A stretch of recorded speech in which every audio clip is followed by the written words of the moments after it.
부처님은 왜 기대하지 말고 사랑하라 하셨을까? 명절이 돌아옵니다. 온 가족이 모이고 음식 냄새가 집 안가득 퍼지고 웃음소리가 여기저기서 들려옵니다. 그런데 이상합니다. 사람은 많아졌는데 마음은 오히려 더 조용해집니다. 부처님께서는 이렇게 말씀하셨습니다. 사람이 많은 곳에서 외로움을 느끼는 것은 마음이 아직 자기 자리를 찾지 못했기 때문이다. 여러분, 혹시 이런 경험 있으신가요? 둘러앉아 밥을 먹는데 문득 나만 다른 세상에 있는 것 같은 느낌. 다들 웃고 떠드는데 내 마음만 한쪽 구석에 쪼그리고 앉아 있는 것 같은 그런 순간 말입니다. 그건 여러분만 그런 것이 아닙니다. 명절의 외로움은 사실 아주 자연스러운 마음입니다. 왜 그럴까요? 명절은 평소에 멀리 있던 관계들이 갑자기 가까워지는 날입니다. 오랫동안 각자의 삶을 살다가 한자리에 모이면 그 사이에 생긴 거리가 보이기 시작합니다. 예전에는 가까웠던 사이가 지금은 서먹하다는 걸 느끼게 됩니다. 그 간격 속에서 마음이 흔들리는 것입니다. 부처님께서는 말씀하셨습니다. 고통은 밖에서 오는 것이 아니라 안에서 일어나는 것이다. 명절의 쓸쓸함도 마찬가지입니다. 바깥은 분주하고 떠들썩한데 내 안에서 조용히 피어오르는 감정이 있습니다. 나는 왜 여기서 이런 기분이 들까? 다들 행복해 보이는데 왜 나만 이런 걸까? 이 자리에 내가 꼭 있어야 하는 걸까? 이런 생각이 드는 것은 마음이 약해서가 아닙니다. 오히려 마음이 솔직하기 때문입니다. 겉으로는 웃지만 속으로는 무언가 허전함을 느끼는 것. 그것은 여러분의 마음이 아직 살아있다는 증거입니다. 부처님께서는 고통을 피하라고 하지 않으셨습니다. 그 고통을 바라보라 하셨습니다. 느끼는 그대로 인정하고 그 마음을 가만히 들여다보라 하셨습니다. 명절이 외롭다면 그것을 부끄러워하지 마십시오. 사람 많은 곳에서 고독을 느끼는 것은 내 마음이 진짜 원하는 것이 무엇인지 알려주는 징후입니다. 진짜 따뜻함은 사람 수에서 오는 것이 아닙니다. 단 한 사람과의 진심 어린 눈 맞춤에서, 조용한 안부 한마디에서, 그리고 나 자신에게 건네는 다정한 위로에서 옵니다. 부처님 말씀처럼 마음이 자기 자리를 찾으면 어디에 있든 외롭지 않습니다. 오늘 이 이야기가 여러분의 마음 한 귀퉁이에 조용히 앉아드리겠습니다. 명절은 사람은 많아지는데 마음은 더 조용해지는 날입니다. 하지만 괜찮습니다. 그 고요함 속에서 비로소 들리는 소리가 있으니까요. 바로 여러분 자신의 목소리입니다. 부처님께서 이런 말씀을 하셨습니다. 이 세상 모든 만남에는 이유가 있고 모든 헤어짐에도 때가 있다. 우리는 가족을 만날 때 이것이 영원할 거라고 생각합니다. 부모는 늘 거기 계실 것 같고, 자식은 항상 내 곁에 있을 것 같고, 형제는 언제든 만날 수 있을 것 같습니다. 하지만 부처님께서는 분명히 말씀하셨습니다. 만남이 있으면 반드시 헤어짐이 있고 함께하는 시간은 영원하지 않다. 이것이 바로 무상무常의 가르침입니다. 무상이라는 말 어렵게 들리실 수 있습니다. 하지만 아주 단순한 뜻입니다. 변하지 않는 것은 없다는 것입니다. 봄에 핀 꽃이 여름이면 지듯이, 가을 단풍이 겨울이면 떨어지듯이 사람 사이의 인연도 늘 같은 모습이 아닙니다. 어릴 때 다정했던 형제가 어른이 되어 서먹해지기도 하고, 매일 보던 부모님을 1년에 한두 번밖에 못 뵙게 되기도 합니다. 그렇다고 그 인연이 사라진 것은 아닙니다. 다만 모양이 바뀐 것입니다. 부처님께서는 가족을 이렇게 설명하셨습니다. 가족은 소유가 아니라 잠시 함께 걷는 길동무다. 이 말씀을 가만히 되새겨 보십시오. 우리는 가족을 내 거지라고 생각합니다. 내 아들, 내 딸, 내 남편, 내 아내. 그래서 뜻대로 되지 않으면 화가 나고 내 마음 같지 않으면 섭섭합니다. 하지만 부처님의 눈으로 보면 가족도 하나의 인연입니다. 전생에 어떤 연으로 이 생에서 만난 것이고, 함께하는 동안 서로 배우고 때가 되면 각자의 길을 가는 것입니다. 이것을 받아들이면 마음이 한결 가벼워집니다. 내 자식인데 왜 내 말을 안 듣지가 아니라, 이 아이와 함께할 수 있는 시간이 감사하다로 바뀝니다. 우리 부모는 왜 나만 차별하지가 아니라, 이 인연 속에서 내가 배울 것은 무엇인가로 바뀝니다. 부처님께서 말씀하셨습니다. 붙잡을수록 괴롭고 감사할수록 편안하다. 명절에 가족을 만나면 한번 이렇게 생각해 보십시오. 이 자리에 함께 앉아 있는 것 자체가 기적이라고. 내년에도 그 다음 해에도 이렇게 모일 수 있을지 아무도 모른다고. 영원하지 않기 때문에 소중한 것입니다. 스쳐가는 인연이기 때문에 더 감사한 것입니다. 부처님의 가르침은 슬픈 이야기가 아닙니다. 오히려 지금 이 순간을 더 깊이 살라는 말씀입니다. 오늘 가족과 함께하는 시간이 있다면 그 시간을 온전히 느껴보십시오. 그것이 바로 부처님이 말씀하신 인연을 아끼는 길입니다. 살면서 가장 깊은 상처는 어디에서 올까요? 낯선 사람의 말 한마디가 아닙니다. 가장 가까운 사람, 바로 가족에게서 옵니다. 부처님께서는 이렇게 말씀하셨습니다. 가까운 사이일수록 마음의 칼날이 더 날카롭다. 왜 그럴까요? 가까우니까 기대가 생기기 때문입니다. 생각해 보십시오. 길에서 모르는 사람이 나를 무시해도 금방 잊습니다. 하지만 내 자식이 나를 무시하면 며칠을, 몇 달을, 때로는 몇 년을 잊지 못합니다.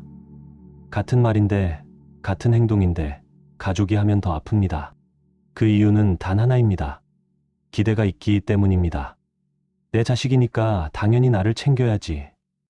남편이면 내 마음을 알아줘야지. 형제끼리 서로 도와야 하는 거 아니야. 이 당연이라는 생각이 모든 괴로움의 시작입니다. 부처님께서는 분명히 가르치셨습니다. 괴로움은 상대방이 주는 것이 아니라 내가 품은 기대에서 자란다. 기대하면 바라게 됩니다. 바라면 실망하게 됩니다. 실망하면 분노하게 됩니다. 분노하면 상처를 주고받게 됩니다. 이 순서를 잘 보십시오. 기대에서 시작해서 상처로 끝납니다. 가족 사이의 갈등 대부분이 이 구조 안에 있습니다. 명절에 모였는데 자식이 안부도 제대로 묻지 않습니다. 저게 뭐야? 1년에 한 번 오면서 이 마음이 올라옵니다. 하지만 부처님의 눈으로 보면 이렇습니다. 자식이 안부를 묻지 않은 것이 아니라 내가 안부를 기대했기 때문에 아픈 것입니다. 이것은 자식 탓을 하지 말라는 뜻이 아닙니다. 내 마음의 구조를 알아야 덜 아프다는 뜻입니다. 부처님께서 말씀하셨습니다. 남을 바꾸려 하면 고통이고 나를 바꾸면 평화다. 가족을 바꿀 수는 없습니다.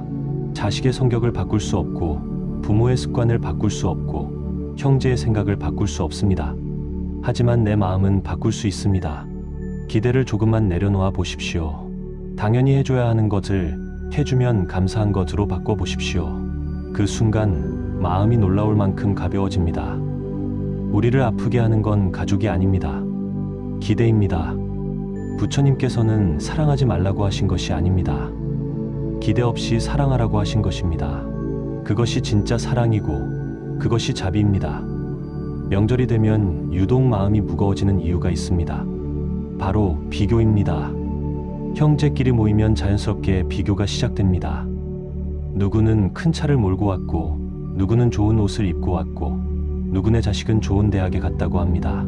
말로 하지 않아도 눈으로 비교하고 마음으로 재고 속으로 한숨을 쉽니다. 부처님께서는 이렇게 경고하셨습니다.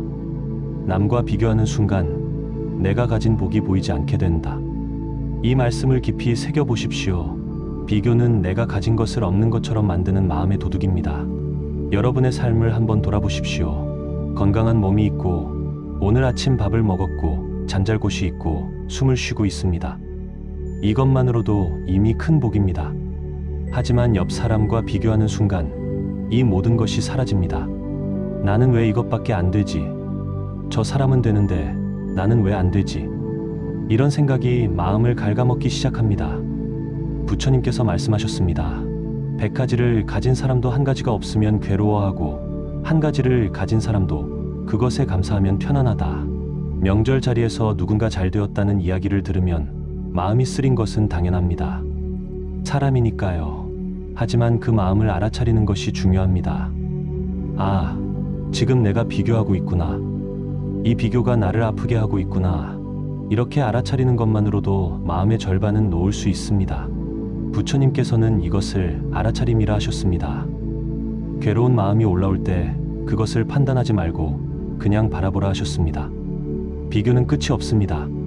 아무리 많이 가져도 아무리 높이 올라가도 위에는 항상 누군가가 있습니다. 그러니 비교로는 절대 행복해질 수 없습니다. 부처님께서 말씀하셨습니다. 내 발밑을 보라. 내가 서 있는 그 자리가 바로 내 길이다. 남의 삶은 이야기일 뿐입니다. 드라마처럼 보이고 들리지만 그 안에도 보이지 않는 고통이 있습니다. 겉으로 화려한 사람도 속으로는 울고 있을 수 있습니다. 그러니 남의 삶을 부러워하지 마십시오. 내 삶이 정답입니다. 내가 걸어온 길, 내가 견뎌온 시간, 내가 지금 서 있는 자리, 그것이 바로 부처님이 말씀하신 나의 도다입니다. 명절에 비교하는 마음이 올라오면 가만히 눈을 감고 이렇게 말해 보십시오. 나는 나의 길을 가고 있다. 이것으로 충분하다. 부처님께서는 남보다 잘 살라고 하지 않으셨습니다. 어제의 나보다 오늘 조금 더 평안하면 그것이 수행이라 하셨습니다. 명절에 가족끼리 모이면 빠지지 않는 것이 있습니다. 바로 말다툼입니다. 처음에는 반갑습니다. 오랜만에 만나 웃고 이야기합니다. 그런데 시간이 지나면 슬슬 말이 어긋나기 시작합니다. 너는 맨날 그 모양이야. 형은 그때도 그랬잖아. 엄마는 왜 항상 나한테만 그래? 한마디가 두마디가 되고 두마디가 열마디가 되고 결국 명절은 상처투성이가 됩니다. 부처님께서는 말의 무서움을 이렇게 가르치셨습니다. 칼로 벤 상처는 낫지만 말로 벤 상처는 평생 간다. 여러분, 오래전에 누군가에게 들은 말 한마디가 아직도 가슴에 남아있지 않으십니까? 10년 전, 20년 전에 들은 그 말이 아직도 생각나면 마음이 아리지 않으십니까? 그것이 바로 말의 어비예입니다. 부처님께서는 입으로 짓는 업을 구억거이에이라 하셨습니다. 몸으로 짓는 업, 마음으로 짓는 업도 있지만 사람 사이에서 가장 빠르게 상처를 만드는 것은 입으로 짓는 업입니다. 명절 갈등의 대부분은 사실 큰 문제가 아닙니다. 돈 문제, 자식 교육 문제, 집안일 문제, 이런 것들이 원인처럼 보이지만 진짜 갈등은 그것을 말하는 방식에서 시작됩니다. 같은 말도 어떻게 하느냐에 따라 달라집니다.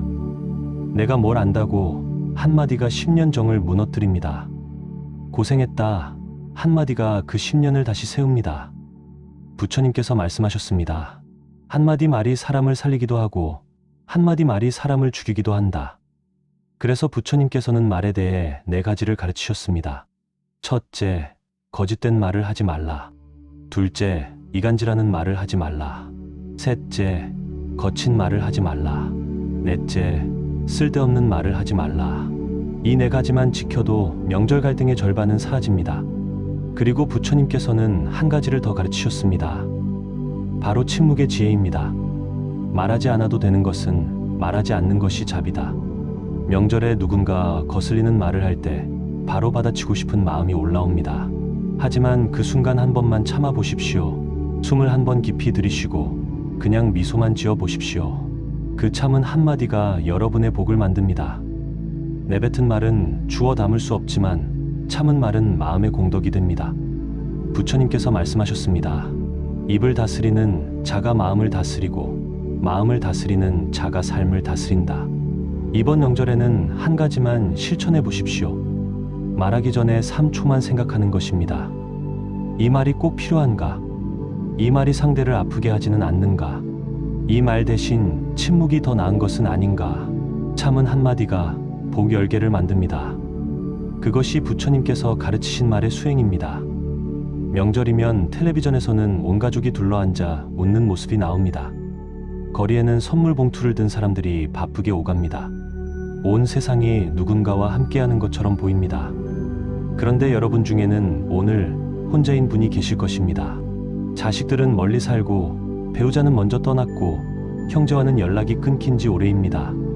조용한 방 안에 혼자 앉아 있으면 바깥의 떠들썩함이 오히려 더 크게 들립니다. 그 소리가 마음을 찌릅니다.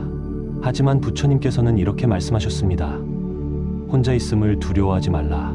고요함 속에서 비로소 진짜 나를 만난다. 부처님께서도 혼자이셨습니다. 왕궁을 떠나셨을 때 혼자였고 설산에서 수행하실 때 혼자였고 보리수 아래에서 깨달음을 얻으실 때도 혼자였습니다. 세상에서 가장 위대한 깨달음은 혼자만의 고요함 속에서 태어난 것입니다. 여러분의 오늘이 그러합니다. 혼자라서 부족한 것이 아닙니다. 혼자이기 때문에 할 수 있는 것이 있습니다. 아무에게도 맞추지 않아도 되는 시간, 누구의 눈치도 보지 않아도 되는 자유, 온전히 나만을 위한 하루. 부처님께서 말씀하셨습니다. 100명과 함께 있어도 마음이 시끄러우면 고통이고 혼자 있어도 마음이 평안하면 극락이다. 혼자 보내는 명절에는 이렇게 해보십시오. 아침에 일어나면 창문을 열고 바깥 공기를 한번 깊이 마셔보십시오. 따뜻한 차 한 잔을 천천히 우려보십시오. 찻잔을 두 손으로 감싸면 그 온기가 마음까지 전해집니다. 밥 한 끼를 정성스럽게 차려보십시오. 혼자 먹는 밥이라고 대충 먹지 마십시오. 나를 위한 밥상은 나에게 주는 사랑입니다. 그리고 잠깐이라도 밖으로 나가 걸어보십시오. 바람을 느끼고 하늘을 보고 발밑의 땅을 밟아보십시오. 그 한 걸음 한 걸음이 수행입니다. 부처님께서 말씀하셨습니다. 걷는 것이 명상이 되고 먹는 것이 기도가 되고 숨 쉬는 것이 수행이 된다. 혼자 보내는 명절은 외로운 날이 아닙니다. 나를 돌보는 날입니다. 세상 모든 사람을 챙기느라 정작 나를 잊고 살았던 시간을 되찾는 날입니다. 혼자는 부족함이 아닙니다. 자유입니다. 부처님께서 홀로 보리수 아래 앉아 세상의 진리를 찾으셨듯이 여러분도 오늘 홀로 앉아 내 마음의 평화를 찾아보십시오. 그 고요함이 바로 여러분만의 명절 선물입니다. 세상에서 가장 어려운 사랑이 무엇일까요? 낯선 사람을 사랑하는 것이 아닙니다. 가장 가까운 사람에게 기대하지 않고 사랑하는 것입니다. 부모는 자식에게 기대합니다. 내가 이만큼 키웠으니 나를 챙겨야지.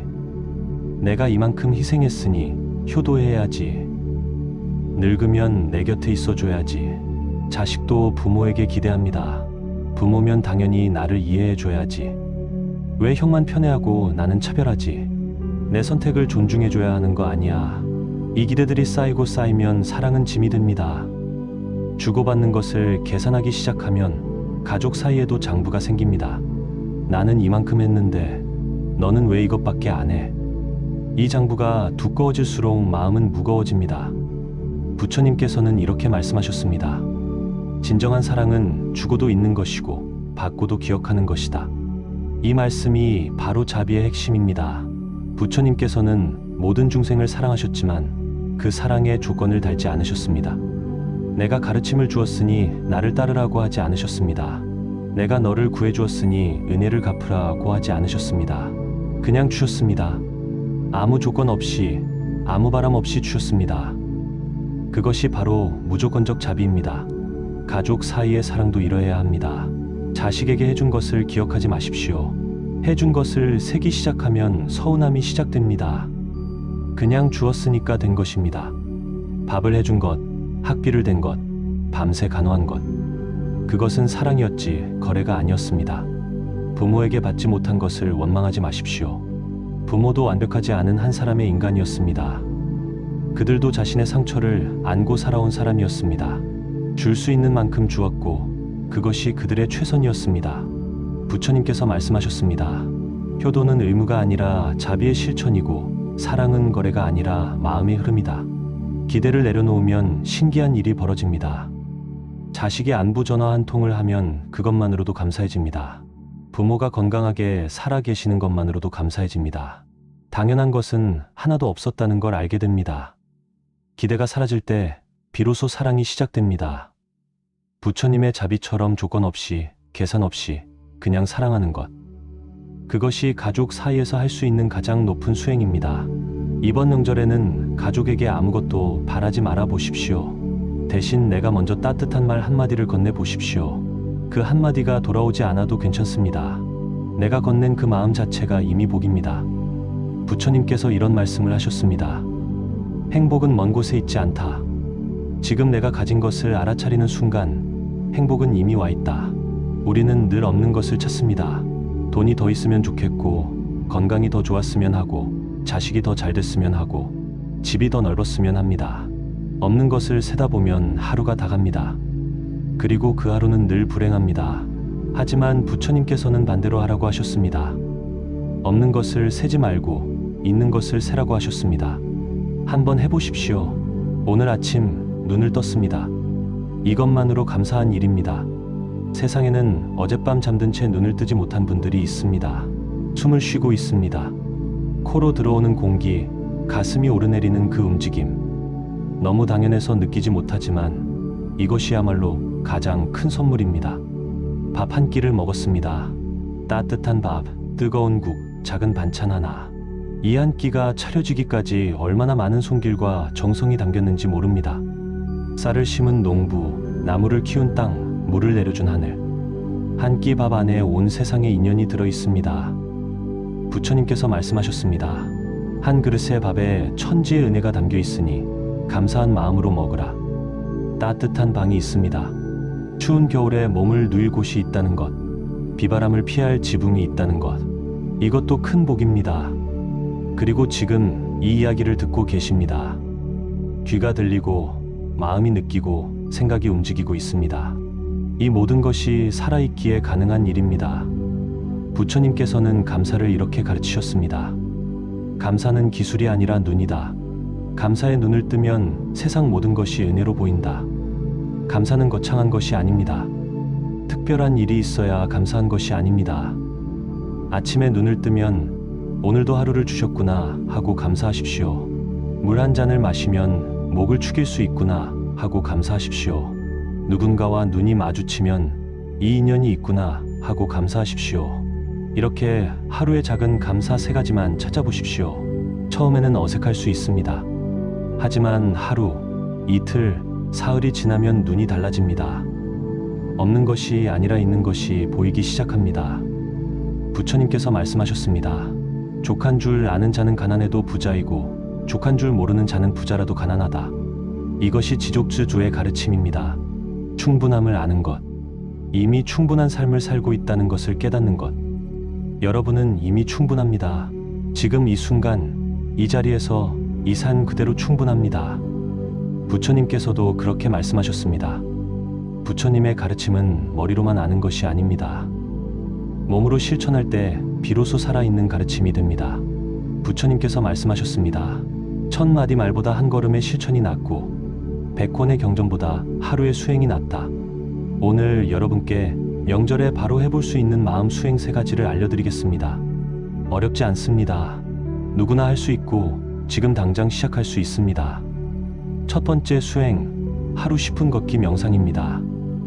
명절에 마음이 복잡해지면 잠깐 밖으로 나가 보십시오. 멀리 갈 필요 없습니다. 집 앞 골목이면 됩니다. 동네 공원이면 충분합니다. 천천히 걸으십시오. 한 발을 내디딜 때 발바닥이 땅에 닿는 느낌을 느껴보십시오. 왼발, 오른발, 왼발, 오른발. 걸음에만 집중하면 복잡했던 생각이 조금씩 가라앉습니다. 부처님께서 말씀하셨습니다. 걸을 때는 걷는 것만 하라. 그것이 선자안이다. 바람이 볼을 스치는 것을 느끼십시오. 하늘을 올려다보십시오. 나무가 서 있는 것을 바라보십시오. 이 모든 것이 명상입니다. 10분이면 됩니다. 10분의 걷기가 하루의 마음을 바꿉니다. 두 번째 수행, 말 줄이기입니다. 명절에는 말이 많아집니다. 안부를 묻고 소식을 전하고 이런저런 이야기가 오갑니다. 하지만 말이 많아질수록 실수도 많아집니다. 오늘 하루만 말을 평소의 절반으로 줄여보십시오. 하고 싶은 말이 올라오면 한번 멈추십시오. 이 말이 꼭 필요한가 스스로에게 물어보십시오. 필요 없는 말은 그냥 미소로 대신하십시오. 말 대신 고개를 끄덕여 주십시오. 말 대신 상대의 이야기를 들어주십시오. 부처님께서 말씀하셨습니다.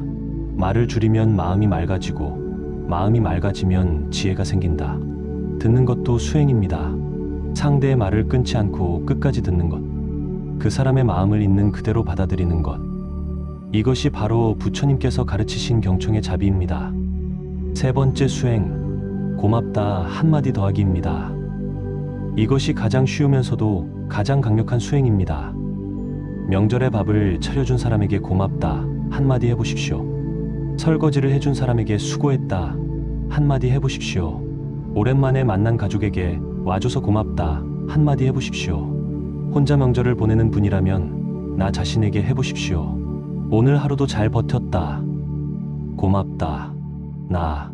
부처님께서 말씀하셨습니다. 감사의 말은 꽃의 향기와 같아서 말하는 사람도 듣는 사람도 함께 향기로워진다. 고맙다는 말은 상대만을 위한 것이 아닙니다. 그 말을 하는 나의 마음이 먼저 따뜻해집니다. 말하는 순간 내 안의 분노와 서운함이 조금씩 녹습니다. 이 3가지를 정리하겠습니다. 하루 10분 걷기 명상, 말을 절반으로 줄이기, 고맙다 한마디 더하기. 부처님의 가르침은 깊은 산속에서만 실천하는 것이 아닙니다. 명절 밥상 앞에서 가족과 마주 앉아서 혼자 조용히 앉아서도 할 수 있습니다. 일상이 곧 수행이고 수행이 곧 일상입니다. 오늘 이 세 가지 중 하나만이라도 해보십시오. 작은 실천 하나가 여러분의 명절을 바꿀 것입니다. 여기까지 함께 해주셨습니다. 긴 이야기를 끝까지 들어주신 여러분께 먼저 감사의 말씀을 드립니다. 부처님께서는 설법을 마치실 때 항상 이렇게 말씀하셨습니다. 이 가르침을 듣는 모든 이에게 평안이 깃들기를. 오늘 저도 그 마음을 담아 마지막 말씀을 드리겠습니다. 여러분, 살아오시느라 참 고생 많으셨습니다. 젊었을 때는 먹고 살기 바빠서 고생하고, 아이 키우느라 고생하고, 일하느라 고생했습니다. 나이가 들어서는 몸이 아파서 고생하고, 외로워서 고생하고, 쓸쓸해서 고생합니다. 쉬운 날이 하루도 없었습니다. 그런데 여러분, 아십니까? 그 모든 고생을 견뎌내고 오늘 여기까지 온 것. 이것만으로도 대단한 일입니다. 부처님께서 말씀하셨습니다. 사람으로 태어나는 것은 바다 위에 떠다니는 나무 조각의 구멍에 거북이가 목을 내미는 것만큼 어렵다. 이것을 맹구오목 망꼬이유무이라 합니다. 눈먼 거북이가 100년에 한 번 수면 위로 올라왔을 때 마침 떠다니는 나무의 구멍에 목이 들어가는 확률. 사람으로 태어나는 것이 그만큼 귀한 일이라는 뜻입니다. 여러분은 그 귀한 인연으로 이 세상에 오셨습니다. 그리고 지금까지 잘 살아오셨습니다. 완벽하지 않아도 괜찮습니다. 부처님께서도 완벽한 삶을 살라고 하지 않으셨습니다. 다만 깨어있으라고 하셨습니다. 내 마음을 알아차리고 오늘 하루를 성실히 살라고 하셨습니다. 여러분은 그렇게 해오셨습니다. 매일 아침 일어나고 밥을 짓고 가족을 돌보고 하루를 버텨내셨습니다. 그 하루하루가 모여 지금의 여러분이 된 것입니다. 부처님께서 말씀하셨습니다. 꽃은 자기가 아름다운 줄 모른다. 그냥 피어날 뿐이다. 사람도 그러하다. 여러분은 자기가 얼마나 잘 살아왔는지 모르실 겁니다. 남들에 비해 부족하다고 생각하실 수도 있습니다. 더 잘했어야 한다고 자책하실 수도 있습니다. 하지만 부처님의 눈으로 보면 여러분은 이미 아름답습니다.